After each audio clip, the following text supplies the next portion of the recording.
Welcome to I May Be Wrong. I don't know what this world is coming to. But I don't think so. We're broadcasting from the greater Nashville area, the home of country music, beyond the borders of political correctness and identity politics. Facts and faith are our demarcations. Truth lights our path. Here's the Barry White of Podcast Radio, the Venerable Alfonso Ashworth. Well, welcome to another exciting episode of I May Be Wrong, but I don't think so. Of course, I want to welcome you to the show. We got a great show for you this hour. We got a lot that's going to be happening in the next few weeks and the few days. Of course, there's always something to talk about when it comes to the church. There's always something to talk about when it comes to what's going on in your state concerning the church. A lot of the states are enforcing these draconian type rules upon the church, upon the citizens. Washington State is now demanding that all restaurants that are going to reopen, they have to keep a log of their customers. They have to do all these almost impossible tasks of screening every customer for COVID-19. They have to do all these things in order to be able to operate their business. This pandemic has shut down the country, but it is harming the church maybe even more so. My guest is coming on this hour. And by the way, I want to welcome everyone to the chat. If you got something you want to say, just chat with us. You can do it through Facebook Live. You can also do it through YouTube if you're listening on YouTube. And if you're on my website, go to I May Be Wrong, but I don't think so. You can also chat with us as well through the website. So we covering all the bases. And if you miss a show live, you can catch us in the podcast on all major podcasts. And of course, you know, I get recommendations all the time on who should be on the show, who may fit the show, and I try to fit my guests to the show. I don't just go out and grab anyone. And this person, Dale Walker, who is the Tennessee State Pastors Association Network. I'm sorry. He'll be able to tell you all the details when I get him on here. He was someone recommended by a very dear friend that also helped support the show. And I reached out, and he was willing to come on. He's going to talk to us today about what's going on in the state of Tennessee and what's going on with the church and the network that he's associated with. And then we're going to also open up the conversation and talk about some of the other things that are going on as well in churches, maybe in your state. But I want to welcome to the show, and I'm very honored to have on the show, of course, Dale Walker. Dale, welcome to the program, sir. Thank you to be on the program with you today. I appreciate the opportunity. I appreciate the confidence that your friend had to share the information about the Tennessee Pastors Network with you. Honored to be here with you today. Well, I tell you what, and this is a 30-minute segment, and I'm going to give you all the time that you need to tell us about the network. What is the network, and what does it do, and how is that important to the citizens of the state of Tennessee? Tennessee Pastors Network, we're part of the American Pastors Network. American Pastors Network is the umbrella basically over the different states where we have chapters with the American Pastors Network. I serve as president and co-founder of the Tennessee Pastors Network. We have been in existence and been going since actually 2015. So we've been working in the state for about 5+ years. I was going to the Capitol even before that until we were able to be associated with the American Pastors Network. We're an entity that we don't charge. There are no fees. This isn't about money. Oftentimes pastors and organizations, we hear your organization, it's all about money. Listen, I don't take a salary from my church. I don't take a salary from the Tennessee Pastors Network. I work for a living, and I make this statement. I pay my own freight. I pay my own expenses. And I work for a living. And there are a lot of Bible educational pastors out there. and there are a lot of other pastors that are full-time pastors out there. That sometimes they feel like an island to themselves when they're dealing with the cultural issues and the cultural battles that we face today as a pastor. And we come alongside them, and we'll speak a biblical worldview. We'll speak a biblical worldview on issues like abortion. We were involved in the Drag Queen Story Hour situation up in Cookeville, Tennessee. One of the things that I have an absolute intense hatred for is I hate what I call wicked liquor. Liquor controls much of what goes on in the Tennessee state legislature. The liquor lobby is extremely powerful. All you have to do is go look and see how much money that your legislator, whether state rep or state senator, takes from the liquor lobby. And then you will see why they vote for every wicked liquor bill. And as pastors, we deal with these issues at the church house much differently. But these are things that we deal with as far as the Tennessee Pastors Network. Anything that rears its head that we're in opposition to, we're going to speak out for or against. Well, and I, of course, you on the ground, and if I may say it, you are on the front line when it comes to going to these events that you just named some. You go to the events and you make yourself known, you make your presence known, and you also bring with you the force behind you of the Pastors Network. But what does that do in terms of what we're dealing with today with what's happening with this pandemic? How did we find ourselves in this situation when it comes to the power of the state versus the power of the church? What in particular are you been doing, and what is it that we can do as people, as Christians? When this issue first came out, I dropped a news release regarding Shelby County. Shelby County addressed the houses of worship in their health department mandate, directive, whatever that you want to call it. I called on the governor, and this was right before Easter. This is when they were telling us you can't go to church, you can't have Easter Sunday, one of the most important times when we celebrate the resurrection of our Lord and Savior Jesus Christ. And I called on the governor, I emailed his office, I addressed his office, I asked Governor Bill Lee, who I've been referring to him that he's acting like a king, and he thinks he has a monarch. That's right. I met with the governor. I like the governor. I just don't like some of the things that he is doing.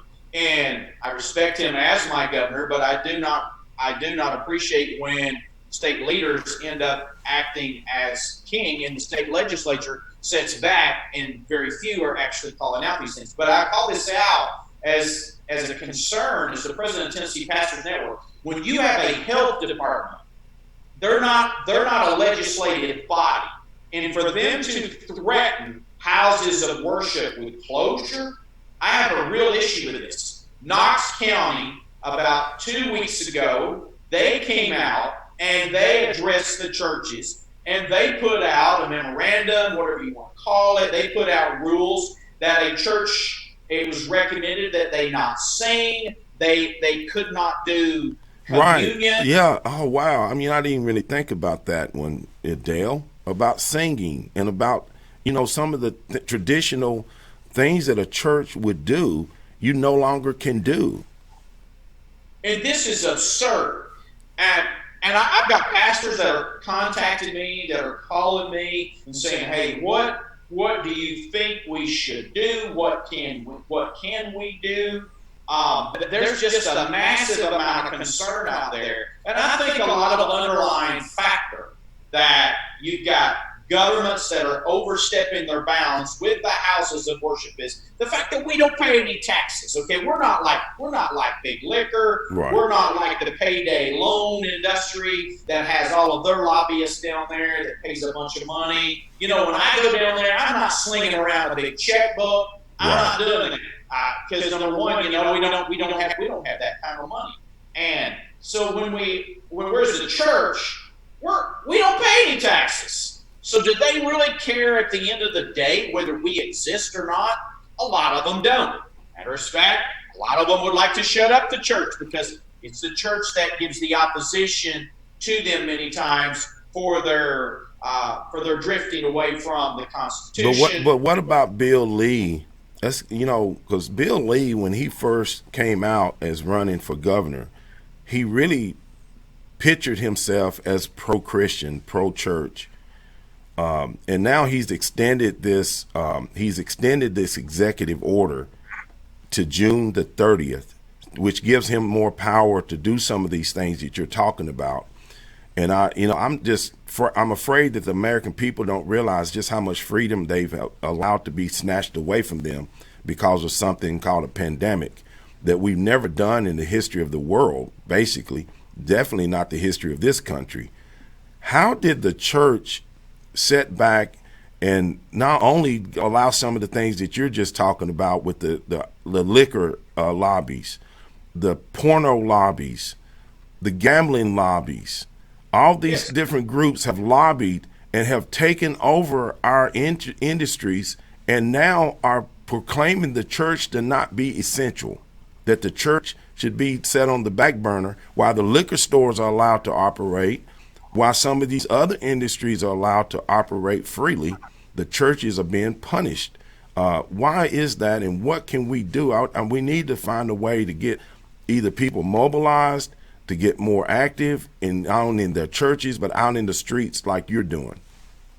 Well, thank you for that. I appreciate that. I mean, I believe that we're reaping what we have sown. We have, as the church, we have sit back and we have let the liquor lobby, the payday loan lobby, and all the other lobbyists down there, they go down there to the Capitol and they have power, they have control, they get the people elected that they want elected because they give the money to their campaign funds. Exactly. And so you just get favors going back and forth. As far as the church being declared essential and non-essential, Governor Bill Lee, when I preached out there in the liquor store, his campaign, his office did respond to us. We preached on the liquor store on Good Friday, right before Easter. Okay? Here we are in the liquor store in Lebanon, Tennessee, and we're standing out there saying, okay, the liquor store is essential. I mean, the cars were coming in, people were coming in all over that day. Exactly. No social distancing, no limit in the number of stores, but yet he's telling me in my church, I need to limit the number of people to 10. Listen, you can tell where the power is, where the money, and they literally follow the money. And I'm not going to go back. When Governor Lee's campaign, when he first came out that he was going to run for governor, his campaign called me as president of the Tennessee Pastors Network and asked me if I would meet with him. Of course, we had a great meeting with him, and we had prayer together. But the first question I asked him was, "Are you going to take liquor lobby money for your campaign?" And based on what I've seen, he did take liquor lobby money, alcohol. But I asked him that question. He said, "Well, I've never really thought about that. I don't know." He said, "I'll get back with you." Well, he never did answer that question for me. That should have been a red flag to me. But when I have a real problem on the fact of the essential and the non-essential, when they're not putting any restrictions on the liquor store, they're continuing to sell the state lottery tickets. Of course, they got to have lottery money coming in. The payday lenders, man, they're rolling. But the church, back to the church. The reason this is we've sat back and we have let this happen. We as the church, there are enough churches, there are enough pastors in the state of Tennessee. If they would get fired up, and it may take civil disobedience, and I'm not talking about violence, I'm just talking about civil disobedience to stand up for our God-given rights. And that's at the heart of the matter. That is at the heart of the matter, is our God-given rights, and what are we going to continue to allow? It's going on in places like Washington State. It's going on in places like Michigan. It's going in places like Virginia. And a lot of these, I don't want to get too political, but a lot of these blue states are taking advantage of this pandemic, and they're imposing their will, and the church is being basically shut down in some of these places. It's almost impossible to conduct a service in some of these places where you have to do all these things first. You have to jump through this hoop and this hoop and this hoop, then jump this hurdle, this hurdle, this hurdle. What do you think on the broader scale nationally is happening in some of these places, and why are people in these states, like you said, out marching on the capitals? And it's going to get even worse as we move on into summer, where more and more people can get out. What do you think about what some of these other states are doing? Well, I like Matt Staver with Liberty Counsel. I appreciate their organization. And Matt Staver said this. He said, in the land of the free, pastors and churches should never have to fear arrest or sanction for attending worship service in church. Right. And in Liberty Counsel, they're the ones that are representing the Romanian churches that are in Illinois. Now, the Romanian pastors, man, they've lived under the heavy hand of an oppressive government. They know what it is, and they don't want to go back there again. But preachers and pastors and men and women of God in America are going to have to get rid of the talking points. And as I mentioned there, it's not just the pastor that ought to be standing up for our religious God-given rights. It ought to be every family. It ought to be every man and woman in that church. And we're going to have to stand faithful to what our core sincere beliefs, what we state that they are. The Oregon churches out there, I like what some of the Oregon churches said. They said, if we die, then we're going to heaven. If we want to take the risk to worship, then it's on us. And right. That's right. It is on us. We should have the right. Jack Roberts in Kentucky, Maryville Baptist Church. I appreciate this man. I have friends that know him well that attended the church when the state troopers actually came to his church on Sunday a few weeks ago, took down the license plate numbers of the people that attended the church service and put placards on their car, and some of them, the health department, went to their houses, I believe, and placed them under a quarantine, which was like putting them under house arrest. Did we ever think in America that we would see these type tactics? I mean, these type tactics would make Red China proud of Kentucky. And we should get upset. We should get righteous indignation when we have governors that overstep and over pressure the people of God. And when in Kentucky, the abortion clinics are open, the liquor stores are wide open, it's the same thing. Wickedness, as I put a video out the other day, wickedness is going wide open. But the government wants to shut down the churches. And this is egregious. I mean, it's absolutely egregious. And as God's people, we cannot sit back and let this happen. And our state reps and our state senators in the state of Tennessee, where are they at? Where are they at? There's very few of them. Apparently they're in hiding. I don't know. I mean, and I've asked some of the same questions that you've asked. Matter of fact, most of the time when politicians address me, I generally ask them, I normally say, don't tell me what you're going to do, tell me what you're not going to do. Because that's where the devil is normally in the details, just like you said about the liquor industry. They normally will shy away from answering those questions because there are huge dollars in that money that can come into their campaigns to get them in office, and it's nearly impossible to root them out of there. Once they get in, they can pretty much do what they want to do. Of course, we got just a few more minutes. One, I want you to tell the audience, how can they get in touch with you and your network, and what's the easiest way to find you? They can look us up, tnpastors.net.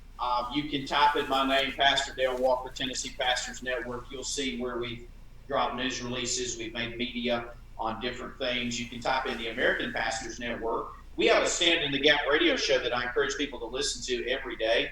Brother Sam Royer and several of the others that are involved with the American Pastors Network does a great radio show on a daily basis. That's Stand in the Gap Radio, and that comes on at 11 o'clock Central Standard Time, 12 o'clock Eastern Standard Time daily. And then they have a weekend show also. I think we're on about 600 or 700 radio stations with the American Pastors Network. So there's constantly biblical worldview out there, pastors. If you're wanting information about really what is going on, and you're not going to get a bunch of spin, you're not going to get a bunch of a denomination rhetoric, because this is not what we're about.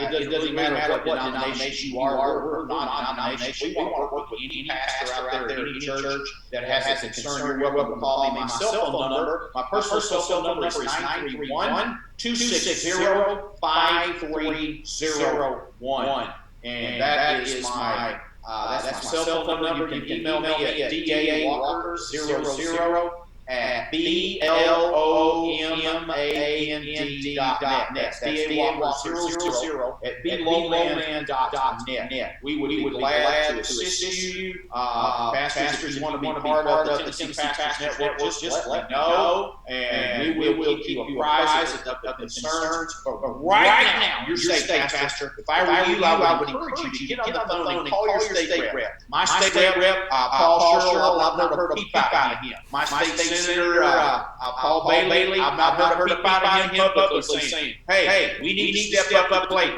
We need to do something about what's going on in Tennessee. I have heard things from Bruce Griffith and others, a few others out there. And we've got to step up to the plate. Pastors, churches, people of faith. Because what we're going up against today is the power of darkness. And our reps certainly are not carnal, but they're mighty to pull down strongholds. And there are a lot of strongholds out there. And if we want to keep our religious liberty, and we want to continue to hold our sincerely held beliefs, it's time we stand up, it's time we show up, it's time we speak up, because if not, we are going to lose our greatest liberty that we have, our right to worship and freedom. Yes, and that's why that, not just the fact that it's constitutional, it's the Bill of Rights, it is also inalienable. That means it was given to us by a higher power than the government. It was given to us by God.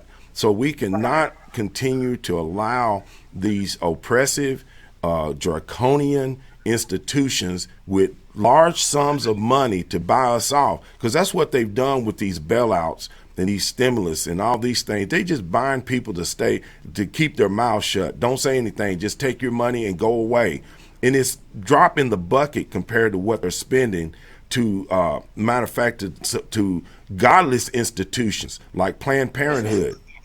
Yes. Nancy Pelosi, they're trying to structure a new $3 trillion stimulus bill, and a lot of that money is going to some of these things like Planned Parenthood. It's just, they cleverly are crafting these legislation so it's hidden and people will not go and read it.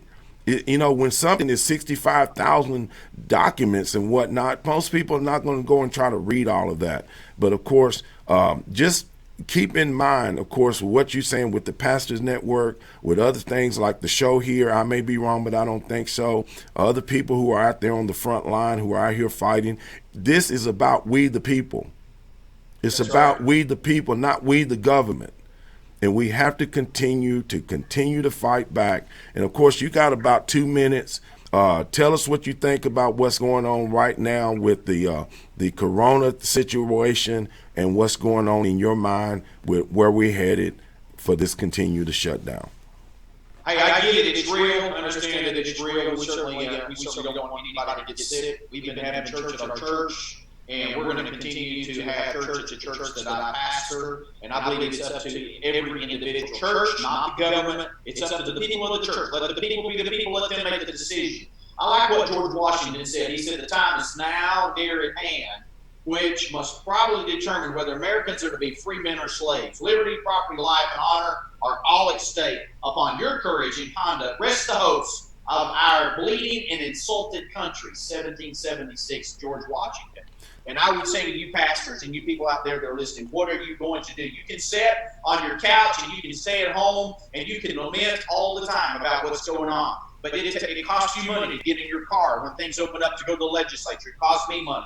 I have to pay my parking bill and expenses like that. But you can make a difference, and one voice can make a difference. And pastors, you better start talking about these issues in your pulpit, because I assure you, there are people in your pews that want to hear what's going on, and they want to hear an up-to-date report on what is going on in our culture, in the state of Tennessee, and how our religious rights being attacked by the godless government out there that we have that's bowing down to socialism.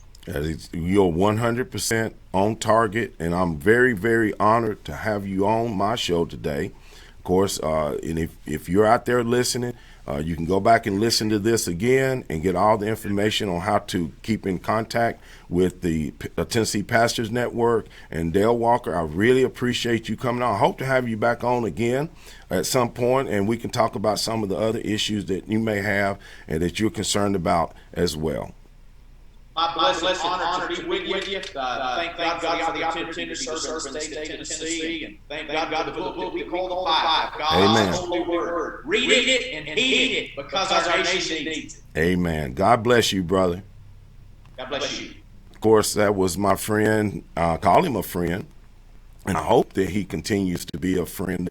And of course, the technology is always in the way, folks. They're using technology against us now.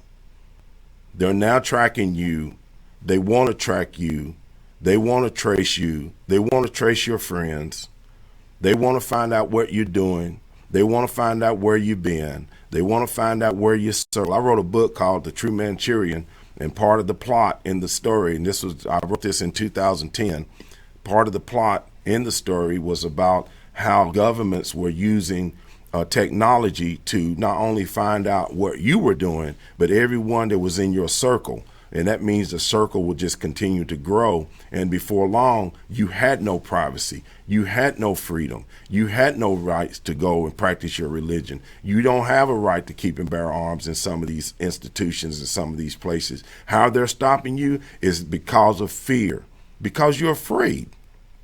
You're afraid to do what Dale Walker's doing and millions of others out there. You're afraid to go and confront your government. You're afraid to go and stand on the steps of government and tell them that you're not going to tolerate or that you're not going to be subjugated to this nonsense because of a virus, because of these muckety-mucks in these lab coats going around telling everybody what they should and shouldn't do and how long you can do it. Now that they're suggesting maybe shutting schools down, public schools like institutions of learning, shutting them down for another year. For a year. Can you imagine that if you shut down all the schools for another year, how parenting is going to change, how daycare for your children will change, how feeding your children will change, how educating your children will change? Guess what? Maybe that's what God is trying to get you to do. Maybe God is trying to wake you up to the fact that it's your responsibility to care for your children. It's your responsibility to educate your children. And it's your responsibility to make sure that your family is protected from whatever may come. And I'm not talking about, going out and having armed insurrection. I'm not calling, but your God-given right to keep and bear arms, and you have a right to do that. You should not be afraid to do that before any government or before any institution. I don't care what the governor in Michigan says. I don't care what the governor in Virginia says. I don't care what the governor of Tennessee says when it comes to my God-given rights. I am going to stand up and I'm going to fight back. Others out there telling us to shut up and don't say anything. Wear your mask. Do this and do that. Well, one time it was don't wear a mask. Then another time it was the mask doesn't help unless you work in an institution like a medical facility. So we've been told all these things back and forth over the years that either we don't have the mask or now we're telling that we don't have to have masks. Well, now you got to have a mask or you're going to be fine. Of course, I could go on and on about this. This show is designed to wake people up. Facebook and all these places are doing everything they can to keep us from going live. They block us sometime. I have to re-record the show. I have to go on and I have to have other people, get around it and put us on in another way. But we'll get there, even if we have to just continue to share this on my webpage, which is, you can go to I may be wrong, but I don't think so.com, and you can go to my website, and you can go there, and you can get all the podcasts as well on the show, and you can also get us in terms of these re-recorded shows. They're up there on YouTube, and we really thank everyone that has helped us on the program. And no matter who you are, no matter what you do, your voice counts, and it matters. And we have to continue to do that. So I want to say God bless you. I want to say God bless America, and say God bless our children, and peace. You've been listening to Alfonso Ashworth, the Barry White of Podcast Radio. Go forth and share his message. I may be wrong, but I don't think so. Remember, no two people can ever occupy the same place at the same time. You were uniquely and wonderfully made. Born an original. Don't die a copy. God bless. Peace.